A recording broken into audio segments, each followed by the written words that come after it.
जय श्री राम। शंखनाद में आपका स्वागत है। महाराष्ट्र में नतीजे आने के बाद जहां आघाड़ी गठबंधन पूरी तरह बिखर गया है, उद्धव ठाकरे की पार्टी खाली हो रही है, शरद पवार अपनी पार्टी को टूटने से बचाने की कवायद में लगे हुए हैं, लेकिन दूसरी तरफ महायुति गठबंधन में भी विवाद चल रहा है। इस गठबंधन में भी तल्खियां देखने को मिल रही हैं और ये तल्खियां एकनाथ शिंदे और भाजपा के बीच में दिख रही हैं। वैसे तो इनके बीच में विवाद की शुरुआत तो हो गई थी जब सीएम पद को लेकर, जब महाराष्ट्र में महायुति को प्रचंड बहुमत मिला था और मुख्यमंत्री बनाने की बात चल रही थी, तब बीजेपी देवेंद्र फडणवीस को मुख्यमंत्री बनाना चाहते थे क्योंकि उन्होंने पिछली बार त्याग किया था और इस बार बीजेपी सबसे बड़ी पार्टी बनकर उभरी थी और बहुमत के बिल्कुल करीब थी। और वहीं एकनाथ शिंदे वो अड़े हुए थे कि उन्हें मुख्यमंत्री बनना है जैसे कि पिछली बार बने थे और वो त्याग करने को तैयार नहीं थे। लेकिन इस बार भाजपा केंद्रीय नेतृत्व है वो अडिग रहा और देवेंद्र फडणवीस को ही मुख्यमंत्री बनाया गया। एकनाथ शिंदे के साथ अमित शाह की मुलाकातें हुई और एकनाथ शिंदे जो है वो उसके बाद शांत हो गए, शपथ ग्रहण समारोह में भी आए और बड़े ही खुशी मिजाजी के साथ उन्होंने हिस्सा लिया। तब लग रहा था कि महायुति सरकार अब पूरे 5 साल शांति से चलेगी और गठबंधन सहयोगियों के बीच में कोई टकराव देखने को नहीं मिलेगा। लेकिन अब पिछले एक आध महीने से इस टकराव जो है वो खुलकर सामने आने लगा है और एकनाथ शिंदे फिर से अपनी नाराजगी जाहिर कर रहे हैं।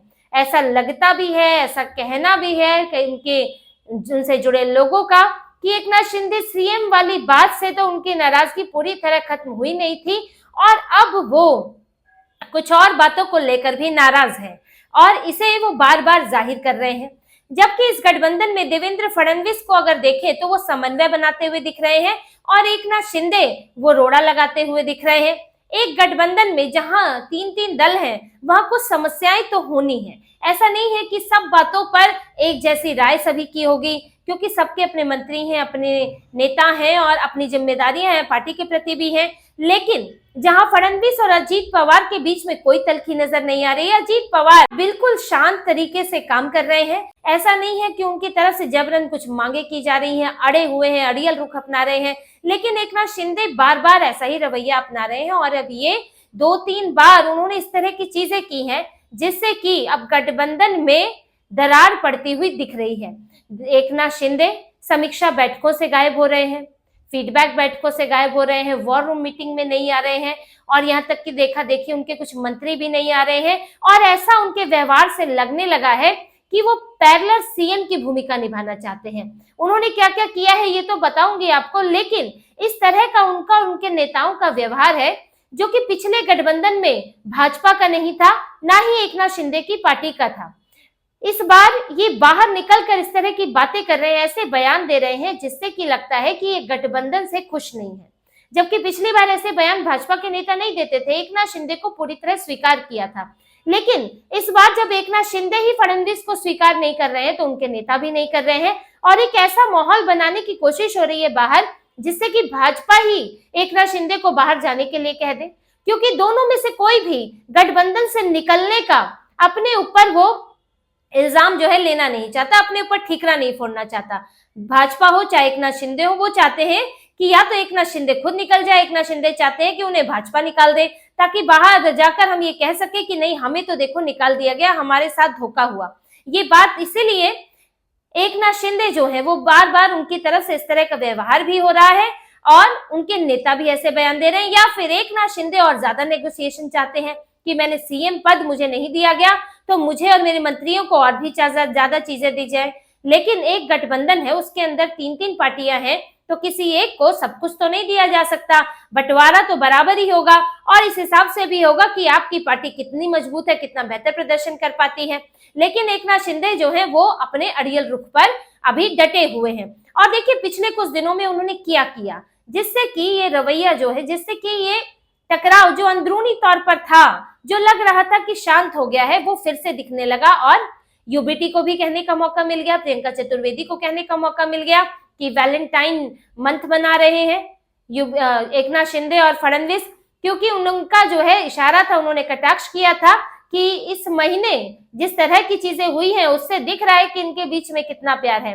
पहले पालक मंत्री को लेकर विवाद हुआ, क्योंकि एकनाथ शिंदे चाहते थे कि रायगढ़ और नासिक में उनके नेता जो है पालक मंत्री बने, भरत गोगवले और दादा भुसे, वो जो है अपना दावा कर रहे थे रायगढ़ और नासिक के लिए। लेकिन जब इसमें फैसला हुआ अंतिम, तो रायगढ़ जो है वो अजीत पवार की पार्टी एनसीपी को दे दिया गया, अदिति तटकरे वहां पालक मंत्री बनी, और नासिक जो है बीजेपी के गिरीश महाजन वहां पर बने। और जब ये दोनों बन गए तो उसके बाद एकनाथ शिंदे ने फिर हंगामा शुरू कर दिया। अब इतना हंगामा किया कि इनकी नियुक्ति को वापस ले लिया गया, लेकिन अब कोई भी वहां का पालक मंत्री नहीं है, इसको लेकर जो है फैसला नहीं हुआ है। भरत गोगवले ने भी हंगामा किया था, बयानबाजी की थी, लेकिन इस पर कोई फैसला नहीं हुआ। अब इस पर अपनी नाराजगी दिखाते हुए जो एकनाथ शिंदे हैं, उन्होंने बैठकों में आना बंद कर दिया। भाजपा की जब महायुति की जब सरकार बनी थी तो ये तय किया गया था कि 100 दिनों के लिए एक टास्क दिया जाएगा, कुछ जिम्मेदारियां तय की जाएंगी, टारगेट, और 100 दिनों बाद उसकी समीक्षा होगी कि वो कहां तक पूरा हुआ, क्या समस्याएं हैं और कब तक पूरा हो सकता है। ये सारी ये जो टास्क था और 100 दिनों का ये काम था, ये मुख्यमंत्री का भी था, उप मुख्यमंत्री का भी था और सभी मंत्रियों का भी था। ऐसा नहीं था देवेंद्र फडणवीस ने खुद को ये छूट दे दी थी कि मैं 100 दिन बाद रिपोर्ट नहीं दूंगा, क्योंकि उनके पास ही मंत्रालय है। तो सभी मंत्रियों की बैठक होनी थी जिसमें 100 दिनों का लेखा जोखा दिया जाना था। लेकिन एकनाथ शिंदे ऐसी 2 बैठकों में नहीं आए। उन्होंने ये समीक्षा बैठकें टाल दी, एक शहरी विकास विभाग की और एक जल आपूर्ति विकास की। इन दोनों ही बैठकों में उन्होंने हिस्सा नहीं लिया और उनके इशारे पर उनके कुछ और मंत्री भी नहीं आए, वो भी अपने हिसाब किताब देने नहीं आए, अपना फीडबैक देने नहीं आए और इन्होंने दूरी बना ली। इसके बाद इसी महीने एक वॉर रूम मीटिंग हुई थी, उसमें भी एकनाथ शिंदे नहीं गए, और जब भी वो नहीं जाते हैं तो यही बात उठती है कि वो नाराज चल रहे हैं और नाराजगी की वजह कभी पालक मंत्री, कभी सीएम पद, कुछ ना कुछ वजह लगी रहती है, जिससे कि एकनाथ शिंदे की नाराजगी, उनका ये रुख दिखता है कि वो गठबंधन में खुश नहीं है, वो गठबंधन में ज्यादा और ज्यादा चीजें चाहते हैं या यहाँ से निकलना चाहते हैं। वो बार बार देवेंद्र फडणवीस को चुनौती दे रहे हैं उनकी, क्योंकि फडणवीस जो है वो मुख्यमंत्री हैं और मुख्यमंत्री ही ऐसी बैठकों की अध्यक्षता करेंगे, लेकिन उनकी अध्यक्षता में एकनाथ शिंदे आना नहीं चाहते। वो ये भी नहीं चाहते कि शायद वो यही सोचते होंगे कि उनके मंत्री भी ना जाए, क्योंकि उन्हें लगता है कि मेरे मंत्री फडणवीस को जवाब क्यों देंगे, वो मुझे ही जवाब दें, अभी तो मैं ही मुख्यमंत्री था कुछ समय पहले। तो इसीलिए वो अपने मंत्रियों को भी जाने से रोकते हैं। अब कुछ जाते हैं तो कुछ नहीं जाते और वो खुद भी नहीं जाना चाहते। देवेंद्र फडणवीस के नीचे उनको अपनी रिपोर्ट देना शायद उनको सुहाता नहीं है, लेकिन वो ये भूल गए हैं कि जब वो मुख्यमंत्री थे तो देवेंद्र फडणवीस जो है वो अपनी रिपोर्ट दिया करते थे। देवेंद्र फडणवीस खुद उप मुख्यमंत्री बनकर उनके तहत काम किया करते थे और कभी भी फडणवीस ने ऐसा कोई बयान नहीं दिया जिससे कि एकनाथ शिंदे का कद घटता हो, ना ही भाजपा के किसी नेता ने कहा। एकनाथ शिंदे अब वो देवेंद्र फडणवीस के उस त्याग को शायद भूल गए हैं जो देवेंद्र फडणवीस ने किया, और अब जब उनके त्याग करने की बारी आई है तो वो अपना गुस्सा, अपनी नाराजगी दिखा रहे हैं। और इसके लिए उन्होंने देखिए एक पैरेलल सीएम जैसा उन्होंने एक व्यवहार किया। उन्होंने एक स्वास्थ्य सहायता प्रकोष्ठ बनाया जो कि सिर्फ मुख्यमंत्री के अंडर होता है। मुख्यमंत्री के पास एक स्वास्थ्य सहायता प्रकोष्ठ होता है जिसके तहत मुख्यमंत्री की सिफारिश से अगर किसी को स्वास्थ्य कारणों से कुछ सहायता राशि की जरूरत है तो वो दी जाती है। ये मुख्यमंत्री का फैसला इसके लिए होता है, लेकिन ये प्रकोष्ठ कभी भी आज तक महाराष्ट्र में उप मुख्यमंत्री ने नहीं बनाया, सिर्फ मुख्यमंत्री के पास रहा। लेकिन अब एकनाथ शिंदे ने क्या किया, उन्होंने अपना एक स्वास्थ्य सहायता प्रकोष्ठ बना लिया है। अब मुख्यमंत्री के पास भी है, उप मुख्यमंत्री के पास भी है, और इस प्रकोष्ठ को उन्होंने संभालने की जिम्मेदारी दी है मंगेश चिवटे को, जो कि उनके मुख्यमंत्री रहते भी यही प्रकोष्ठ संभाला करते थे। तो अब क्या इशारा करना चाहते हैं कि मैं भी एक अपनी तरह का सीएम हूं, कि मैं भी अपनी तरह से सरकार चलाऊंगा, अपने नेताओं को मैं ही चलाऊंगा, तुम नहीं चलाओगे, सरकार के अंदर एक सरकार चल रही है। तो एकनाथ शिंदे सीधे सीधे चुनौती देते हुए नजर आ रहे हैं, जिसके कारण देवेंद्र फडणवीस की भी परेशानी बढ़ रही है। और परेशानी देखिए, ऐसा नहीं है कि सरकार को समस्या है, पार्टी को समस्या है, बात है कि काम प्रभावित हो रहा है। क्योंकि अगर मंत्री जो है समीक्षा बैठकों में नहीं आएंगे, हिसाब किताब नहीं देंगे, तो मनमानी चलती रहेगी। उन्हें लगेगा ही नहीं कि कोई पूछने वाला है, किसी की जवाबदेही है, और 2.5 साल बाद उन्हें हटाया जा सकता है। क्योंकि भाजपा में कहा गया है कि अगर आपका परफॉर्मेंस अच्छा नहीं रहा तो महाराष्ट्र में आप 2.5 साल में हट जाएंगे, और ये मंत्रियों को ये बात कही गई है। लेकिन अब कोई अपना परफॉर्मेंस ही ढंग से नहीं बताएगा, ये बैठकों में ही नहीं आएगा, तो फिर किस आधार पर उसके लिए फैसला होगा।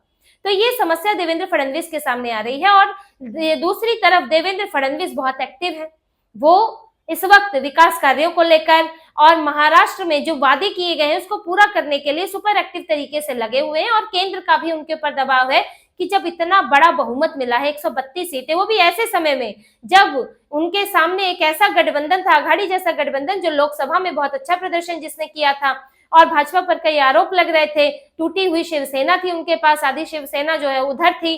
तो भाजपा के लिए ये जो इस बार के चुनाव थे, ये बहुत बड़े चुनाव थे, ये नैतिक तौर पर खुद को सही साबित करने के चुनाव थे। उद्धव ठाकरे को उन्होंने जो गलत किया भाजपा के साथ, जो धोखा किया, वो साबित करने के चुनाव थे। और जनता ने ये मोहर लगा दी कि उद्धव ठाकरे ने हिंदुत्व के साथ गद्दारी की और भाजपा सही थी। जब लोगों ने इतना प्यार दिया है तो ऐसे में फडणवीस जो है वो चाहते हैं और केंद्र से बीजेपी का केंद्रीय नेतृत्व चाहता है कि जनता को इसके बदले में ठोस काम दिया जाए। बात सिर्फ हिंदुत्व के विचार की नहीं है, हिंदुत्व के विचार की बात तो भाजपा करेगी ही, उसके लिए काम भी करेगी, लेकिन दूसरे विकास कार्य भी उतनी ही तेजी से किए जाएं। और इसके लिए बार बार इसीलिए ही समीक्षा बैठकें हो रही है कि आप विचार और विकास साथ देंगे तभी लोगों को लगेगा कि हमारे वोट का कुछ फायदा हुआ है, वरना सिर्फ आप विचार की ही बात करते रहेंगे तो फिर लोगों को वो खोखला लगने लगता है, क्योंकि आम जीवन में उनकी परेशानियां बनी रहती है। तो दोनों चीजें साथ चलनी चाहिए, तब लोगों को पूरी तरह से संतुष्टि होती है।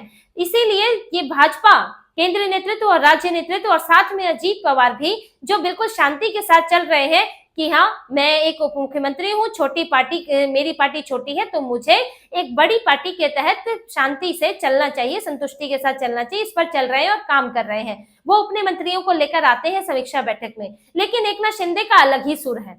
वो विकास कामों से ज्यादा वो अपने कामों में अटके हुए हैं और ऐसा लग रहा है, चाहे पालक मंत्री का मामला हो या फिर स्वास्थ्य सहायता प्रकोष्ठ का मामला हो, अभी भी लगता है कि उनके दिल में फांस है, वो फांस निकल नहीं रही है, वो खुले मन से सरकार में है नहीं और शायद जाना चाहते हैं। अब भाजपा भी देखिए, भाजपा को ऐसा तो नहीं है कि उन्हें अलग होने से डर लग रहा है, लेकिन अपने ऊपर जिम्मेदारी लेने की बात है। अब आगे बीएमसी चुनाव भी है और भाजपा ने भी एक अलग अपने विकल्प तलाश के रखे हुए हैं, क्योंकि एकनाथ शिंदे का बहुत भरोसा नहीं लग रहा है। भाजपा भी देवेंद्र फडणवीस जो है वो राज ठाकरे से मिले थे और वो राज ठाकरे के सहयोग को के लिए पहले से ही प्राथमिकता भी देते आए हैं, उसके लिए कहते आए हैं। विधानसभा में भी वो चाहते थे गठबंधन हो, लेकिन उसके लिए जगह नहीं थी, सीटें जो थी वो काफी सीमित थी और उसमें आप पहले ही 3 गठबंधन में 3 दल हैं। उन्होंने अमित ठाकरे, राज ठाकरे के बेटे का भी सपोर्ट किया था। अगर बीएमसी में अब वो ये चाहते हैं कि राज ठाकरे को वहां शामिल किया जाए। अगर गठबंधन में ये 7 चुनाव नहीं लड़ते हैं तो फिर स्थितियां और खराब होती जाएंगी, क्योंकि अगर आपने एक बार अलग अलग चुनाव लड़ लिया, आप साथ होकर भी साथ नहीं रहे, तो फिर एकजुट होना बड़ा मुश्किल होता है। जो उद्धव ठाकरे के साथ हुआ, उनके मन में भी हमेशा फांस फंसी रही कि ये मैं छोटी पार्टी बन रहे हैं, हम छोटी पार्टी बन रहे हैं, अपनी मेहनत आप करोगे नहीं तो रहोगे छोटी पार्टी, आप निकलो तो सही मुंबई से।